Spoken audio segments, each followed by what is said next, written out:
Hello, my name is Daria Mizza. I teach at Johns Hopkins University in the School of Advanced International Studies in Washington, D.C. Here I teach instructional technology for foreign language teachers, and I direct the Language Technology Center of the same school. My presentation for this conference focuses on the importance of instructional design for blended language learning, and will deal with methodological considerations and course applications. Before getting started with the PowerPoint itself, I would like to clarify some specific terms I will be using towards the presentation. The first term is the term that refers to the blended sequence that is composed of online or remote and face-to-face or offline components or session. I will be using components, sessions, and meetings interchangeably, and offline or face-to-face refers to the environment in which language instruction occurs synchronously within the instructor-led physical classroom, and online or remote refers to the environment in which language instruction occurs remotely with learners and educators physically separated from each other. So the instruction is mainly supported by web-based instructional technologies, either synchronous like web conferencing or audio conferencing, or video conferencing, or asynchronous such as forums, wikis, online mapping, voice thread, etc. Another important term I will be using is the term referring to instructional design, whose definition is quite vague in the literature, I admit that, but basically refers to the process involved in the systematic planning of instruction. So before proposing or delivering instruction, we have to think in the same way as we used to think when and prepare our face-to-face classroom in order to facilitate learning most effectively. So the term also refers to the consideration of critical factors that I will be listing in the creation of instructional environments that are particularly conducive to learning, and they are currently identified as student-centered. I then refer to the acronyms ACTFL and Common European Framework. Both are description of what individuals can do with language in terms of speaking, writing, listening, and readings in real-world situation. But one, the American Council for Teaching of Foreign Languages, ACTFL, refers to the North American context, and the other, the Common European Framework for Languages, refers to the European context. The aim of the presentation is to enable teachers to design and organize a successful, pedagogically sound, blended language learner course through the crucial steps of the instructional design process. We'll see the main steps, not all of them, and some, whenever possible and whenever time allows, description of examples. The presentation is mainly divided into two main sections. One is a methodological one with the importance that focuses on the importance of the instructional design process, that first involves the needs analysis, in which educators set the learning outcomes, plan the learning activities, and the assessment elements needed to achieve outcomes. And the second one is the applied section, in which I will be presenting some examples. The need for course design or redesign from face-to-face into blended has emerged basically from published information on blended language courses in the US and Europe. I selected some universities, but just because I had the opportunity to speak either personally or virtually with the practitioners or the instructional designers, not because these universities are more important or more successful than others. Among them, the University of North Carolina, Chapel Hill, Portland State University, the University of Vermont, Johns Hopkins University, in Europe, the National University of Ireland in Galway, and the University of Nottingham in the UK. What it has emerged is that external factors related to administration, logistics, and human resources um, have often generated the need for course design or redesign in a blended format. I claim that the different combination of face-to-face and remote components may be at the core of the design or redesign of these courses. Many institutions seem to prefer the option that consists in a reduction of weekly face-to-face instruction with the integration of remote components that include learning resources as well as learning activities and tasks mediated by technological tools, and a fewer number of institutions combine face-to-face meetings and small group tutoring sessions with the remainder of the contact hours occurring virtually. This is more rare. The important thing is that all the institutions I will be mentioning follow the steps of instructional design, and despite having been pushed by these three logistics, administration, human resources, main chunks of rationale, they have a solid pedagogical base guiding the blended language learning courses. The first one is the University of North Carolina, Chapel Hill. Against here, the institution was pushed by the need to that sprang from various issues, including enrollment growth in combination with a shortage of instructors, and lack of classroom space. So again, was a very practical, rational, pushing for the need of blended language learning courses, pushing for the needs of redesigning face-to-face courses into blended. The redesign, however, have a strong pedagogical base. The resulting blended language learning course includes 150 minutes face-to-face class instructors weekly meeting, 150-minute small group face-to-face weekly session with a peer tutor that can be an undergraduate student fluent in Spanish that or can be a Fulbright TA, online exercises and activities, and the switch from a paper textbooks to an e-book, and the switch from optional face-to-face office hours to mandatory face-to-face office hours.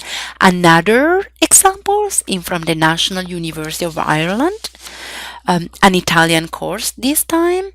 It was also pushed from the need of responding to adults unable to travel to campus. So the beginner level of the diploma in Italian was redesigned from completely face-to-face into blended. The face-to-face in-class meetings are basically 360-minute face-to-face sessions per semester on Saturdays, and the online meetings or components consist of asynchronous and synchronous instructions. They are all delivered through Blackboard, which is the learning management system preferred by that university, and includes opportunities for autonomous learning, but not only. Also teacher and student interaction and teacher feedback, and they're integrated with additional tools and apps that guarantee variety and facilitate interaction, both student-student, teacher-students, and student-student interaction, and particularly spoken interaction. The last one example is the example from my school, and it probably reflects very common practices. In here too, we had to redesign fully face-to-face language courses because students had a very busy schedule with a strong emphasis placed on economics, but very little time for foreign languages. So the course is redesigned in blended format, offers students not only the option of a more flexible schedule to accommodate economics related courses, that is the focus of their master degree, but also a greater opportunity for enhancing autonomous learning skills and the value of collaboration through online tasks. In here, you see an example.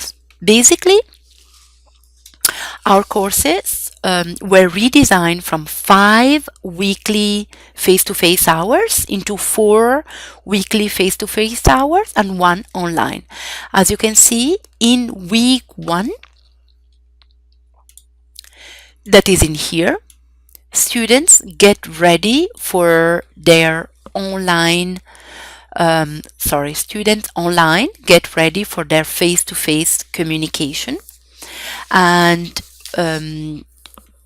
inside this folder students will find individual access to grammar explorations, but also interactive and social activities in forums or in online mapping sites on VoiceThread that are based on group brainstorming and collaborative scaffolding in preparation to the communication based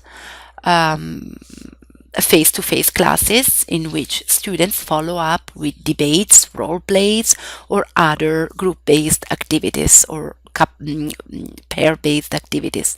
Students will then engage in homework,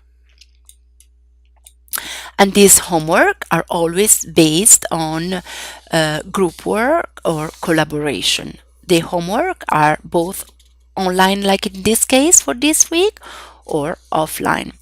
This is one of the most common examples followed in many institutions in the US. But the key question is how to combine effectively the new learning environment, the blended language learning environment. So the need start from logistical benefit most of the time. We need temporal and geographical flexibility, but it's the structured pedagogical plan, that means improved pedagogy at all language levels, that is where teachers and instructional designers should work on. Together with my co-author, we developed a definition for this structured pedagogical plan towards the combination of the inherent advantages of face-to-face and online environment and the need for integrating them seamlessly. Students should not even realize that we are proposing them activities online or face-to-face. For them, is a continued and interconnected path, the blended sequence I mentioned you at the beginning of the presentation. Now, the role of language teachers and instructional designers and the role of pedagogical principles related to theories on how we learn, both face-to-face and online, is very important. It is part of the instructional design. So in the instructional design, we consider both planning, that includes the needs analysis. Through the needs analysis, educators designing or redesigning a blended course can analyze the characteristics of their potential learners by conducting an analysis of them, so learner analysis, and explore the context in which learners will eventually develop the new language skills. This is the context analysis. So the learner analysis, there are many approaches that you can use for learner analysis. The one I have used is based partly on a comprehensive concept of needs proposed by Dudley Evans at St. John's in 1998. In the field of English for specific purposes, and partly on the description that Dick and Carey in 1978 used to identify learners' characteristics in the field of education. So this learner analysis will allow you to find out comprehensive information on the dominant learning style and learning preferences of each learner, on the instructional experiences learners may have had previously, on the learner language background and languages previously learned, etc., etc. So basically, you analyze the learners. You then have the context analysis, in which you analyze the context. And with this context analysis, I would recommend that you establish a realistic minimum level and define language goals based on descriptors that is used in your institution. For example, the Common European Framework or the Act for American Council of Teaching of Foreign Languages Proficiency Guideline. And based on these descriptors, you set achievable course objectives and learning outcomes. So it's basically you look at the characteristic of the settings, you fix the learning objectives, and you define your learning outcomes. So what your students will be able to accomplish by the end of the course. We then pass on to the design with the consideration of aspects relevant to blended learning and distant education. For example, the collaboration in community of practice. This is an aspect relevant to blended learning and distance education. Learning that benefits from collaboration and assistance of instructions and peers through the means of the target language is very important for distance learners in the online component of a blended course, because if this aspect misses, then students will get frustrated and they will not feel confident in their learning.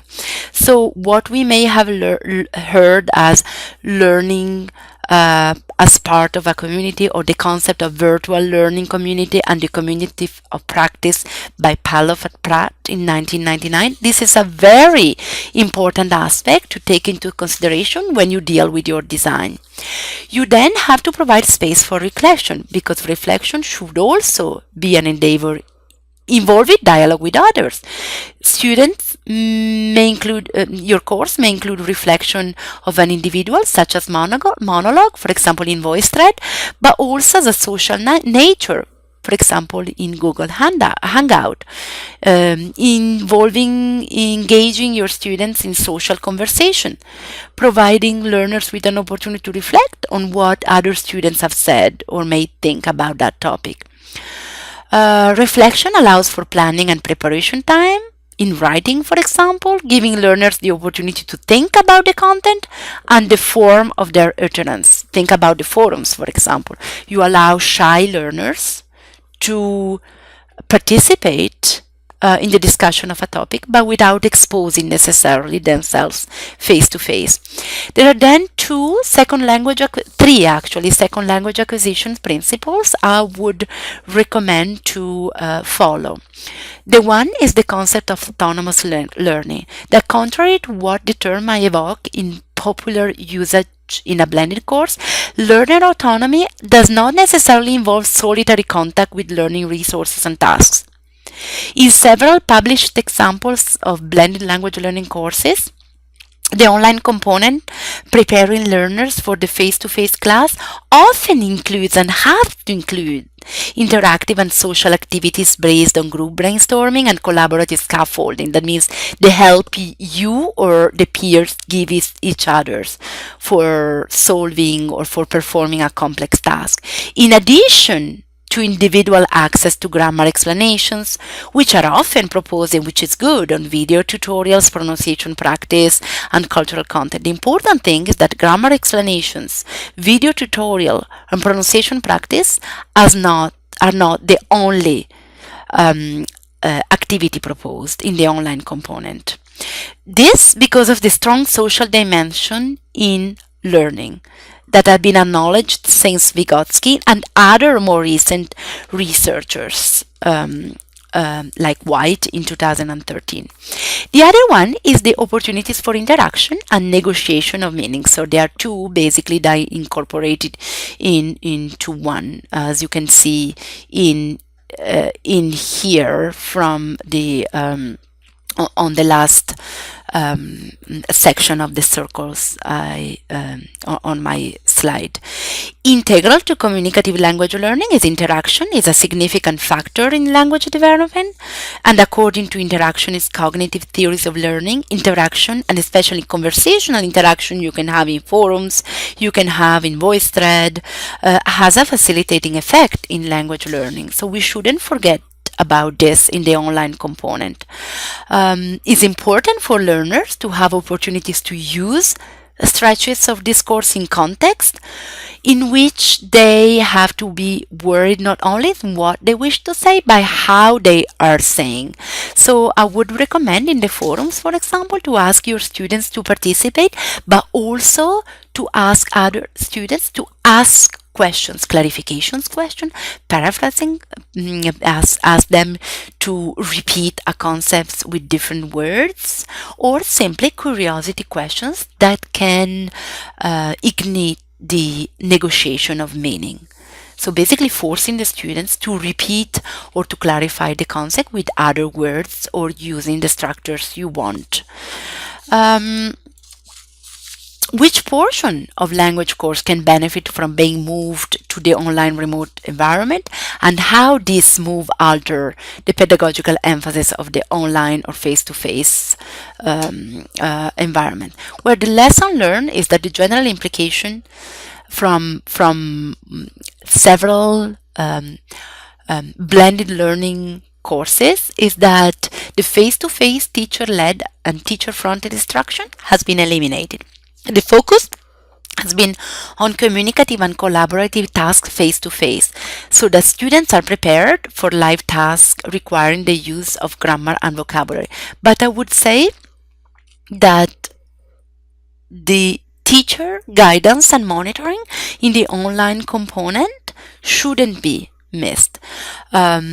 Learners shouldn't be left to cope with a collection of fragmented material like a video, for example, explaining grammar, or tasks presented offline and online by themselves. I would instead provide opportunities for autonomous learning, let them discover the grammar by themselves, but also after that, let them collaborate always in the online component of the blended language learning course through social activities based, for example, on group brainstorming. For example, the students meet on VoiceThread and then brainstorm together the topic of your language class. They collaborate in the construction of an online map. For example, they interact, and they negotiate meaning on forums. You can monitor this forum, and asynchronously you can, as a teacher, participate in this forum, but only when you realize that all students have not understood or they're going off topic, for example. This is an example taken from a Persian course from the School of Advanced International Studies in Johns Hopkins University. This is the introduction of the topic that is proposed online and precede the presentation of the input or main text of the unit. In here, the students are required to create a brief caption in Farsi. This is a wiki collaborative page online. And this wiki page online prepares students to work together asynchronously for making predictions about the title and the main idea of the following reading passage. This is proposed online, and it requires the interaction and collaboration of all students, although remotely and although asynchronously. The second one is the input, basically, that is proposed online, but as you can see in here, there are some highlighted words. These are the key words that the students have to reflect on. If students hover the mouse on these words, they can listen the pronunciation. This is prepared on a simple PDF Adobe Reader document, and students can hear the actual pronunciation and a paraphrasis of the meaning of the terms. So it's a kind of scaffolding that is provided by the instructor. This is also proposed online. The control that guide practice is proposed face-to-face after the input exposure. This is proposed online. Students have to work on an asynchronous collaborative mind map in which students organize keywords found in the reading passage into two categories: education and emigration. This is basically the follow-up online class. Students then meet face to face, and they work on a